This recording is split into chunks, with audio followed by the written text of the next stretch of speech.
News.mc on Monaco Info is brought to you by Monaco Legend Properties. Our exclusive interview with the personalities making the Principality. My name is Joëlle Baccialon.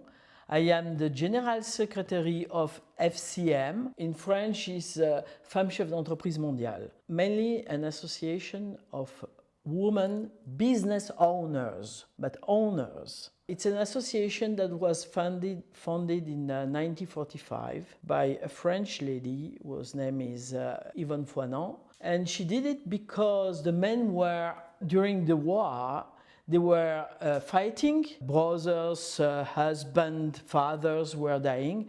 And the ladies has to take over a business, and they were not trained for that, absolutely. So this lady had the idea to make this association to help ladies to take over these companies. And then from France it becomes international. And we developed it through the time in more than 60 countries now that are full members of our association. And I am General Secretary, the World General Secretary. First of all, because I was during 6 years President of Monaco. I always traveled a lot. I was in every congress that our organization made. The people saw that Monaco was very international too. First of all, I was Vice Secretary General, then I was Vice President Europe, and I became General Secretary. That is the second position of our organization. I was born in Monaco. I made all my studies in Monaco. I lived in Monaco from the beginning of my life till now. I started to work very early. My father was the founder of La Monégasque fillet of anchovies in Monaco, and he decided to send me to the United States, and I was 18, so I went there in America for 2 years, where I lived there and worked there. What I did is when I came back, in between I was working in the factory of my father, in the company of my father, and I was continuing my studies. I worked, I think, 15 years with him. That was the good school. I learned many things with him. After selling the company, I started my own company. I had a non-competition agreement because I was shareholder of the company when we sold it. Owner of the company, we discussed and decided together in which field I could work. Shrimp business was not bothering them. So I went to shrimp business, prawns. I started to import in Europe frozen prawns, and it was trade between Asian countries and Europe. My customers were supermarket chains like Auchan or Leclerc, store chains. I sold the company also for this shrimp business. Now I am in construction. It's an absolutely different field, but I came to this work through the fish. I was buying a lot of farm fish and farm shrimps where we had a lot of problem with antibiotic. People that were in this business, mainly in India, asked me to find solution to avoid the problem of antibiotic. So I found it with Italian people, machinery that was producing ozone, and this ozone was clearing the water and helping the shrimps to develop. But the problem, we were off-grid, no electricity to have this machinery work. I started to interest myself to solar panel. And so I sold everything and decided to go there. I started to import solar panel, photovoltaic and also thermic. I am member and founder of CEREM, that is the Chamber of Renewable Energy and Ecology in Monaco. I distribute ecological materials for construction, renovation and decoration. It's very difficult to make the people change their mentality. People who are working in a way for 30 years with some products, and it's very difficult to make the people change. So you have to explain, and also the price is problem. They say to you, it's ecologically, it's 30% more expensive. That's not the real way of seeing things. Yes, the products are sometimes more expensive, but the use of it are less expensive. And this is difficult to make understand. We are a small country. We want to act also with other small states or islands where we'll be more efficient. Many big countries like France, Italy, Germany, they are producers of material. So they want to sell their product. We in Monaco, we don't produce, but we have a know. And what we want to do is to give solution to the people that are adapted to their territory. Because mainly people want to sell their solution, but they are not adapted. If you send to islands product by ship, you make other pollutions and you don't get the goals. What we want to do is, in Monaco, give solution that the people can develop with their people, with their labor. So, for example, if we have contact with Mauritius Island or Madagascar, why don't we use their product? And we have the companies in FCEM, we have the know to make them make this transition and to sell our know than to sell better than to sell our products. It's a really ecological solution. For example, we have a lot of partnership with Green Cross. They have a lot of success. We have a lot of success in Fiji's island, avoiding the sea to go to the beaches and heat the beaches. There is a solution with coconuts that they could use from Fiji themselves. What we are is to help the people to use what they have on spot. In Fiji was a very good solution. We are working also, unfortunately now in French Caledonia, but you know the problems that they have recently, so this is a little bit difficult, but from also islands around, and we have signed MOU with other countries like Dominic Island or other countries where we can develop some activities. For example, now we are thinking on bigger countries, but for example in India we could do many things too, because they have a lot of things on spot that they are not using and we can help them to use. The goal is to make partnership with people who have know-how and bring this know-how to their country. It's difficult to develop industry, but we have very good people and very good instruction, very good collaboration in the world. The policy of Monaco is very well accepted everywhere in the world. We are very neutral and we can do many things. And so the people are here, they know. We have a lot of construction also in Monaco. The image is very positive, makes a lot of good points to go outside and to export. When she started to have this association that was also for a lot of solidarity, she discovered that women were really creative. They have really a way to do business that was very interesting. When you see the results, the women entrepreneurs have very good results in the entrepreneurship because they are careful, they don't have a risky position. The ladies, they are listening a lot, taking a lot of advices, sometimes men know. You know, it's like good mothers, and they are doing the same things into their companies. And then also there is another way to act with employees. It's another management. It's very different management. I can see that it is very successful. I think the young now have the good way of doing things. I myself had to choose what my father wanted for me. I had no way to do something differently. It was a position, you know, before 1968, and it was really what the family wanted, what we were doing. Now they are independent and they have to go through the phases. So sometimes when they are very young, they look very aggressive, have a very strong position, and then times go through and then they will change. But it's good that they have this position when they are young. We will need more. Many of them have very good results in studies. They have first position in many exams, and they are very successful and more successful than men. But then they disappear from jobs. They disappear because they have family, they marry, they have children, and they disappear. For example,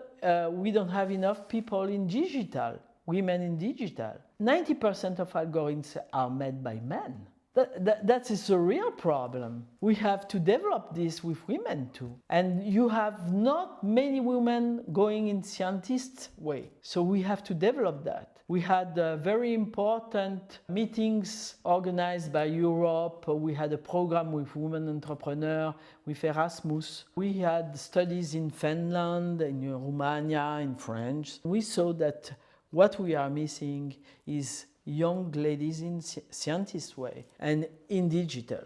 We need them. We need them more independent, and we need them that to dare and to start not only studies but go forward and make companies, have their own business, and also try to enter these sectors that are very masculine. The young must develop this business, and sometimes it's complicated to imagine it. But now Monaco is helping. The tech is developed and you have the possibility to have a startup in place with the government help and things like that. Monaco is organizing a lot of things for the young that were not existing at my time. I think it's a good place to do it. In our association, we had statutes.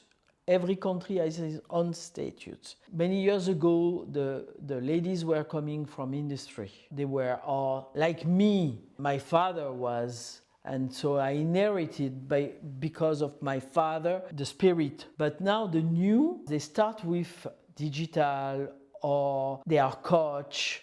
They have different activities than heavy industry. So we have to change our statutes because what we require to get younger in our association, they were sometimes too important things to enter the association, like to have 20 employees or to have a turnover of a minimum of this. So we have to reduce that to accept young. So many countries start to do that. What we have to do is to convince the president of each country to change their statutes to accept younger girls. And then we have to work more with the universities, with the college and everything to show success stories to the youngs, show them that it is possible to be an entrepreneur and to have a life of normal woman. Showing success stories of women that we can bring young people to follow us. When I was very young, Monaco started to build the Fontvieille.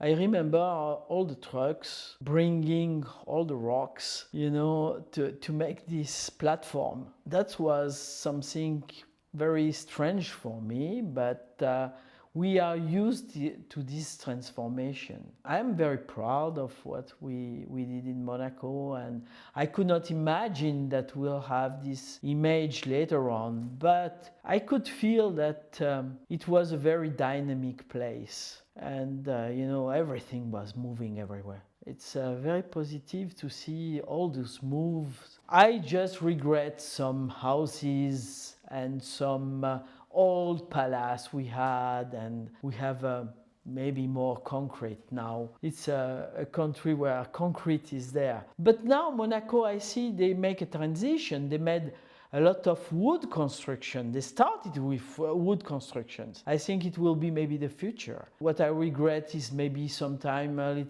noises, because it's a country that moves a lot, so you cannot avoid the noises, and for the people living here, sometimes it's a little bit difficult. But we have to go through this if we want to develop. Monaco always have a lot of tradition of luxury. The Princess Grace, she brought this glamour in Monaco, and I think that was great. And we still continue to have this image, and it's very good. It's a very positive thing. Monaco is very well known and have a very positive impact all over the world.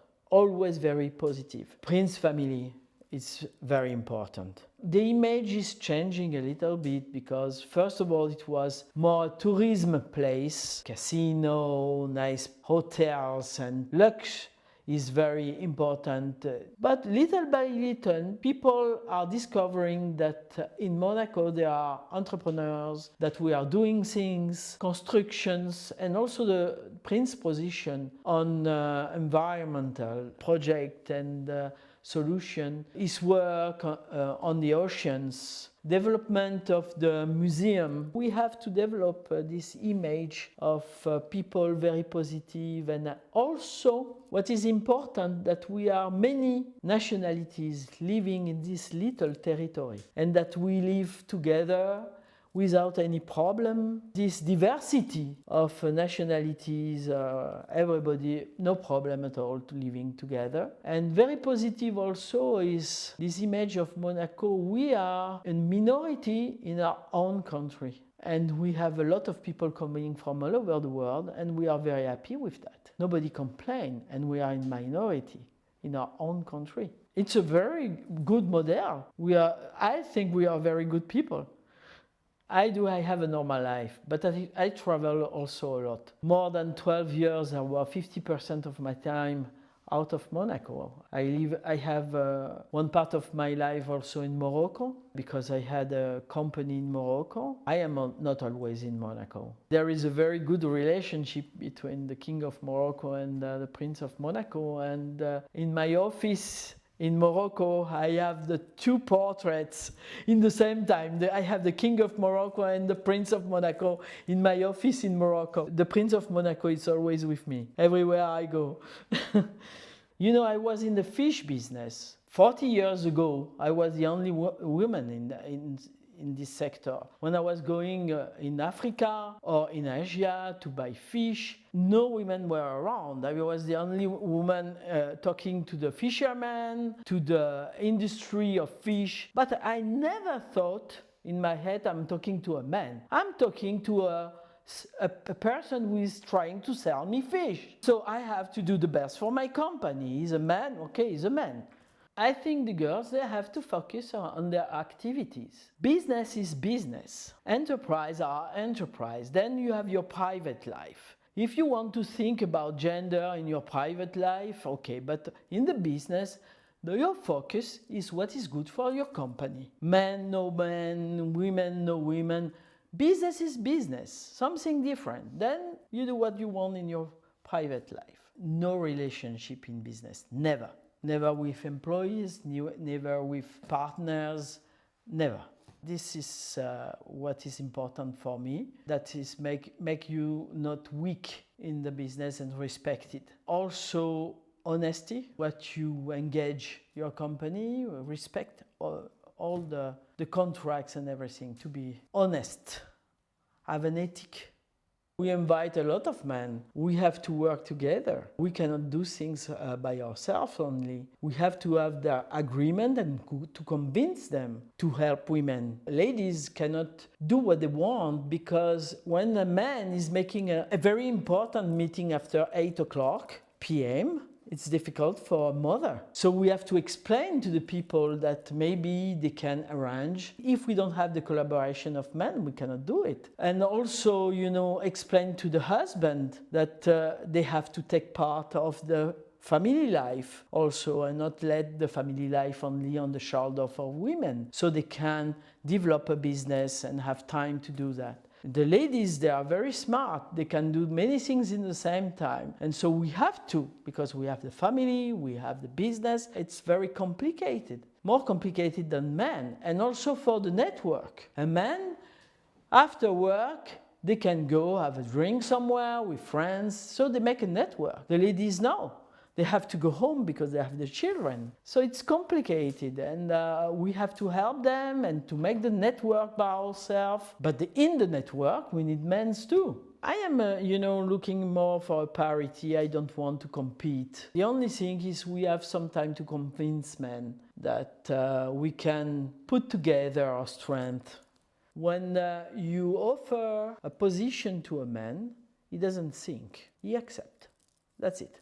And then he will see if he's the capability, if the family is in agreement. The women know. Before to accept a position, they will discuss with the husband, see, I am capable, I'm not capable, I have the level, I don't have the level. That's the problem with the ladies and the girls. For me, I said, if you think you have to be strong and dare and say, yes, I am capable, as a man do.